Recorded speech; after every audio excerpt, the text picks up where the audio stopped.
I thought I would see them in my lifetime, a few fall, but not that many at one time. That was really heartbreaking. We saw one go in, everybody's phones blew up, and then within the hour, probably 4 more houses fell in. So sad. Yeah. Very sad. It makes me cry.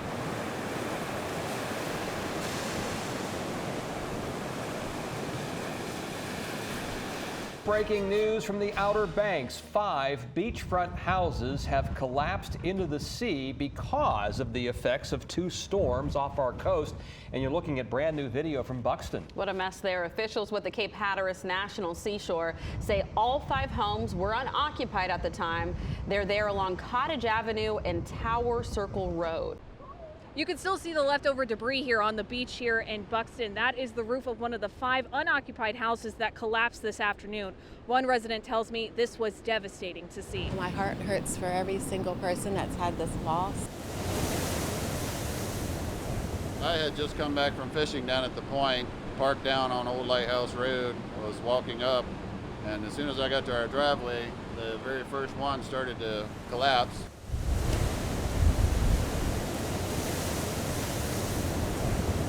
Stepped outside, and after that it was just a chain reaction of debris in the water, and everything started getting tangled up in the other pilings, and then the other houses started to fall, and then the 2 down here on the other end one fell and ran into the other one, and then it fell too. So as you can see, it just made a big mess. I mean, you first heard it, all you just started hearing was the wood cracking and popping, and then the next thing you know, they just started laying down in the water, and like I said, it was chain reaction. I mean, when this one over here fell, it slammed into this house, knocked the AC units off, and all the Freon was just spewing out everywhere in the water and everything else. We actually lost water once the other 2 houses down here went down because it busted a water main, so they're actually relocating us to another rental house now.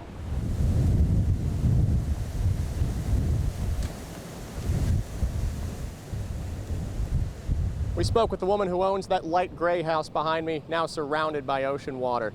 She walked through the rubble of her neighbors' homes on the beach to get an assessment on what it looks like right now and if there's any hope to save it. It's still standing kind of strong right now. You never know. It might be old and squatty, but it looks pretty stable to me. The home, affectionately named Pure Joy, was in Wendy Ward's family since the 1960s. She's hoping it can be saved through beach restoration, as long as it weathers the swells. It's so sad. It's just, I don't know. It's really sad. Some would say this is the audacity of humankind once again getting checked by the mighty forces of Mother Nature. Long-timers who live here remind those people the shore used to be several hundred feet further out. We've been screaming about this for years. I mean, everyone online is saying, why are you building oceanfront houses? Why are you doing that? Because the beach was that far away when they were built. We're at the end of Cottage Avenue, and what we've been told is that the first house that fell was between 1 and 2 o'clock behind the house that's standing. Then this house fell. Altogether, 5 houses are down.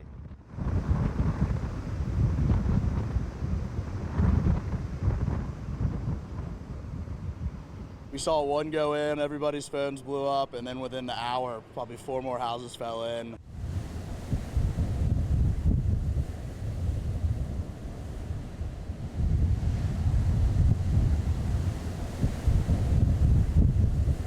Well, my fondest memories was I could skinny dip. And of course we had a lot of fun back then. There wasn't anybody here, you know. Sand roads, and it was just a wonderful place for kids. Things like things used to be. And of course people came down here. When I grew up here, nobody built on the beach. You were considered, well, like you didn't have much common sense to build on the beach. You were just asking for it. But everybody stayed on higher ground. And I feel sorry for these people, but yet you gotta remember the world's changed. They got insurance.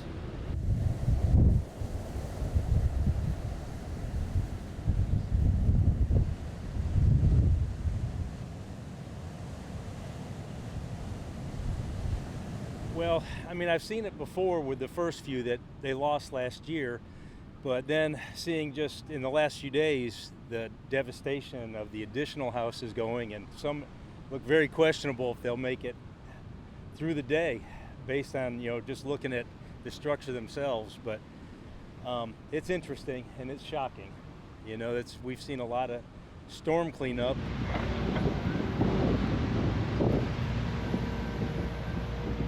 First time I came here, I was 15 years old. I'm 68 now, so what's that, 50 some years?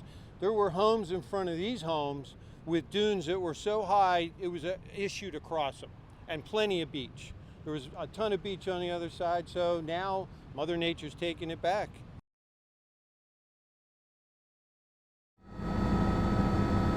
That's the hard part. I mean, this isn't, that's what makes is upsetting. It isn't some business. This is someone, you know, what do you do down here? You own a vacation home and you try and rent it out and make some money. There's not a whole lot of livelihood here unless, you know, fishermen, and that doesn't pay much. So, you know, this is their livelihood and their homes, and a lot of them lived in them in the winter and rented them out in the summer, that kind of thing.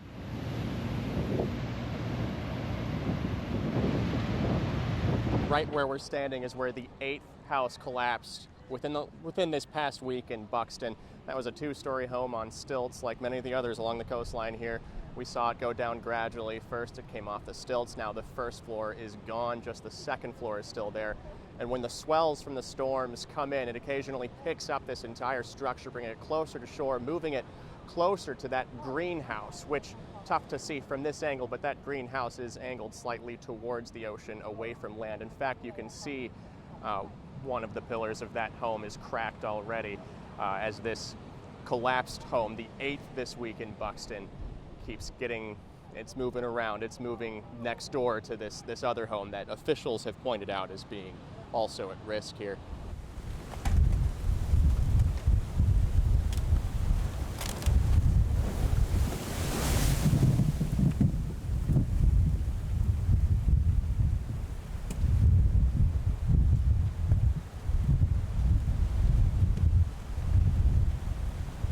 Be a failure to describe this to you as a festival atmosphere. It is somber.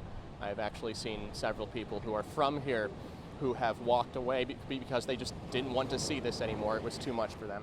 We're seeing the waves come on in and crash up on us. This just keeps happening. Again, the swells from the storm and the house moving along, furniture, living room furniture and the like being thrown out the back.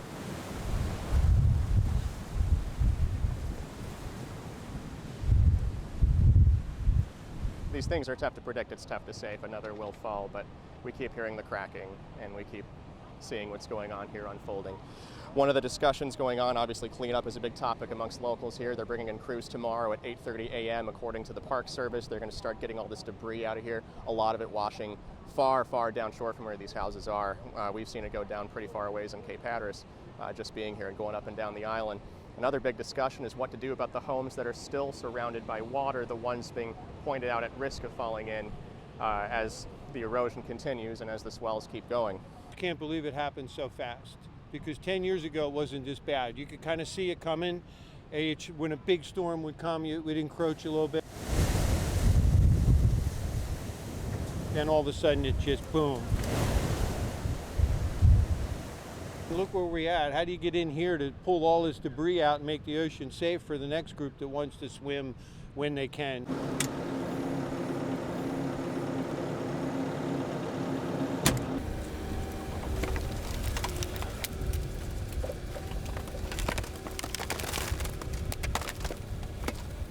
I thought I would see them in my lifetime, a few fall, but not that many at one time in that short time span. That was really heartbreaking for me because I know a lot of the homeowners.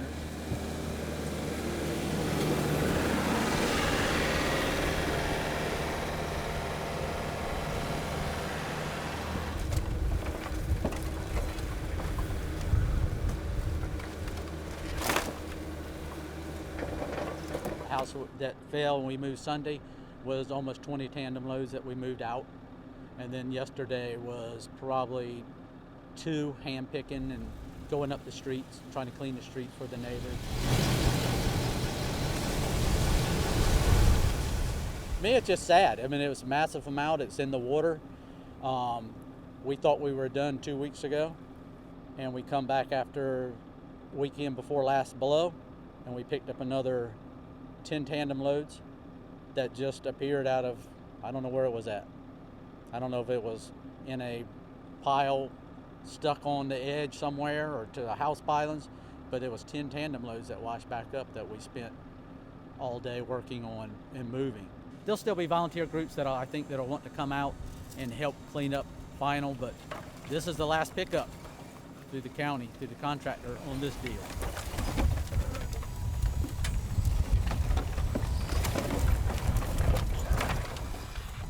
It's heartache, these poor people. Are you kidding me? So sad. Yeah. Very sad. It makes me cry. More than losing the house, I lost all the memories that went with it. Everything that, all those years. Yeah. Very, very upsetting.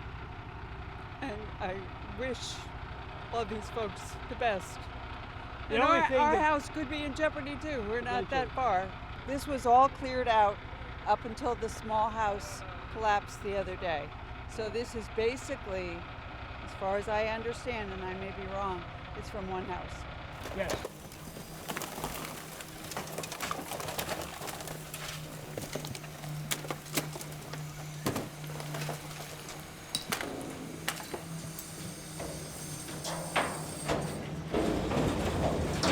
That house there, the green one, you see the porch been ripped off? It's leaning this way It's and gonna it's go leaning that way. Our children grew up their summers down here 3 weeks every year. every year.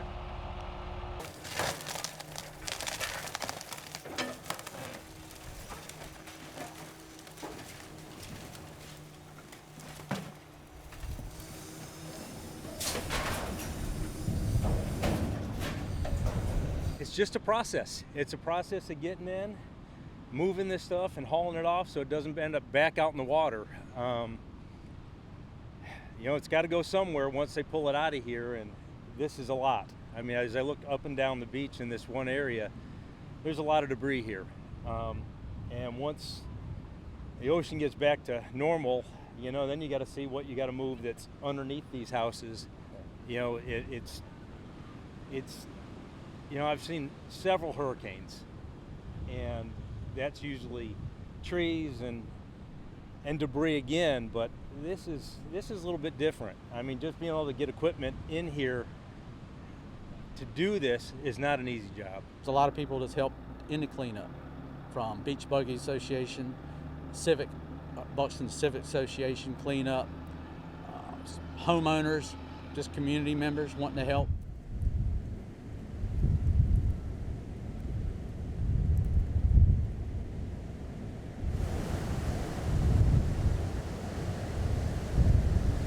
Just seeing the waves crash into the homes and going down one by one.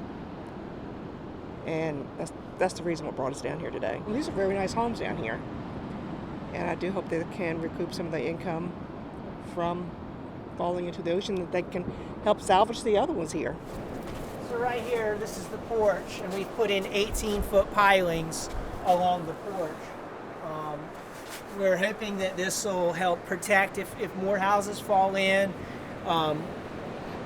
We've got a lot of penetration down into the ground, and we've also got some sticking up that'll help protect the house from the debris. Then under the house, we've got these are 16-foot pilings. So this piling is way down in the ground, and if the ocean continues to attack this area, this house will be ready to be it'll be ready for a lot more sand to be taken out from under it. So there was a house here. It was actually up here a little ways, and it was built in 1980. But the folks that own it, they had some forethought. They had a lot that was nice and deep, and they've hired us to move the house. We moved the house about 150 feet inland, and now we're jacking the house up. We're going to put new pilings in, And we feel like that'll buy these folks a lot of time. When we lifted up on the house, the pilings came right up with it, which doesn't normally happen. And then we started pulling it out, and they had maybe 2 foot of embedment left. There was only a couple feet of pilings that house was sitting on. If they hadn't been X-braced, it would have fallen in. And if we hadn't moved it, I think even with the X-bracing, it probably would have fallen in. The problem right now with a lot of these homes, there are people that want to move them. There's people that would actually tear them down, but due to insurance policy in the state here, they can't because they won't be reimbursed. And it's very clear that like it's done. The ocean's under them. At some point, due to nourishment or due to a change in the environment or whatever, the beach can come back. But right now, like at least that home is done, and they won't cover the house. Insurance won't cover the house unless it falls in the ocean, which is terrible policy. So the homeowners have been kind of forced into just like, all right, well, here we go. We're going to let it ride out because that's how they can get their money back, which is wrong. Right now, the National Flood Insurance Program doesn't cover long-term erosion or it doesn't pay for advanced collapse payments.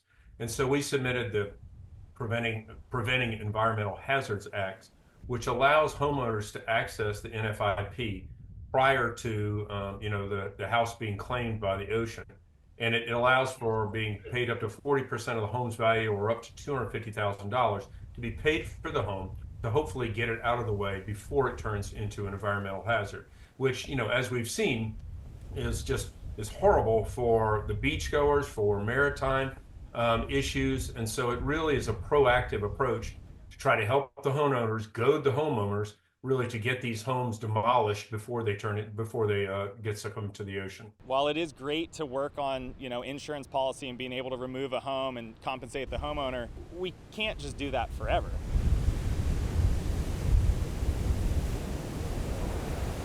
We are suffering the worst when you look up and down from up north down to Florida, and there's ways to mitigate it, and I think that we need to look into that. We need to change our policy so that we can take care of ourselves, because right now we can't take care of ourselves.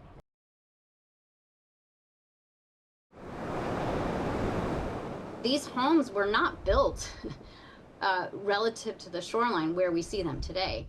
They were built many decades ago, as you know, much farther from the shoreline. There were dunes and a wide beach. And what we've seen is that high rate of chronic shoreline erosion basically catch up with where the homes are. I mean, these homes were built landward of the shoreline based on a setback. I am Laura Moore. I am a professor in the Department of Earth, Marine, and Environmental Sciences at the University of North Carolina, Chapel Hill.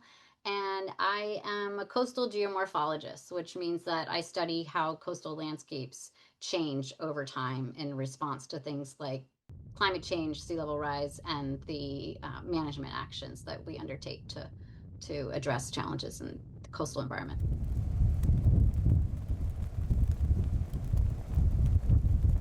With the passage of Umberto and Imelda offshore, there were these high water, high wave events that occurred and created conditions for rapid shoreline erosion. Fortunately, they were offshore. If they'd actually made landfall, we would have seen many more homes lost to the ocean.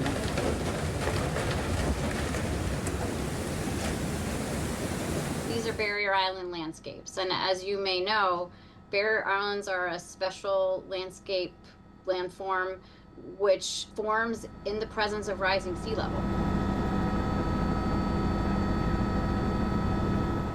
And so these are features that have been slowly changing and migrating landward for the last several thousand years. The primary dynamics that keep a barrier island above sea level involve waves due to storms,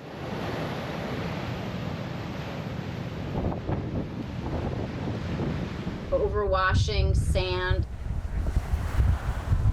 moving sand from the front of the barrier island onto the interior of the island, and sometimes even into the sound or the bay behind. And through this process, barrier islands slowly move landward, gaining elevation as sea level rises. The challenge in these areas that we're seeing lose homes right now is that in addition to the sort of long-term barrier island dynamics that we know occur, we also have shapes. The coastline has a shape to it. And in the shape affects how waves wash sand along shore in the littoral current. And so waves are not only causing overwash and washing up on the beach, but they set up a current that moves sand along shore. And in some places, that current carries more sand into a location than it carries out, and you might see a little bit of beach growth toward the sea. But in these places, Rodanthe and Buxton, those forces that move sand along shore are basically adding up to take more sand away than comes in. We need some jetties. I'm not a jetty expert. We need some more nourishment, and we need it quick. If the jetties are an environmental concern, is that a larger concern than dozens of homes falling in the ocean? Like what's worse? So we have a choice. We can either let them all fall in, or we can try and shore up the land. When they stopped maintaining the jetties in the 90s, and soon after, once they started falling apart, we have watched the town, the shoreline move back each year that a new hole forms in that jetty. Everyone said they got to fix the jetty. Does that have anything to do with it? That's an excellent question. And so what they're referring to as a jetty is actually a groin, which is a shore perpendicular rock structure that is designed to trap sand that's moving along shore. The challenge with a groin is that wherever you trap sand and collect it, you're essentially not getting it somewhere else. So there's no sort of free collection of sand in that way. When those groins, and there are 3 of them, one of them is not as damaged as the other 2. When those groins were functioning well, you may recall that the Cape Hatteras Lighthouse had to be moved. And that's because there was such an extreme rate of erosion south of those groins that the lighthouse was threatened by shoreline erosion. So we moved the lighthouse landward. Those groins fell into disrepair and became leaky, and so they're no longer trapping as much sand. And so there has been concern on the part of those who live in the area that the fact that those groins became leaky led to this high rate of erosion that we're seeing now. There's the possibility of holding things off a little bit, but when you're talking about a coastline that's eroding so fast locally, would those groins, if they've been maintained, have been enough to counter the losses that we've been seeing? I'm not sure that that's true. I do think that we are at the point where it's time to start thinking about adaptive measures, and that may not be a single answer or a single approach that's needed. There are some situations where, like you saw, relocating where possible buys even more time, and that can be done in combination with the short-term nourishment approach and refurbishment of the groin. And there may be other places where there simply isn't anywhere to move a home to, and it's threatened and likely to be lost, and then nobody wants to see these homes crumbling into the ocean and homeowners losing their investment and their home that means so much to them. It's pretty tough to sit by and see what's happened to the town. You know, when they stopped maintaining the jetties in the 90s, and soon after, once they started falling apart, we have watched the town, the shoreline move back each year that a new hole forms in that jetty. It is a direct correlation, and so we would just like to, build it back up. It's a memory, it'll never be the same, that's for sure.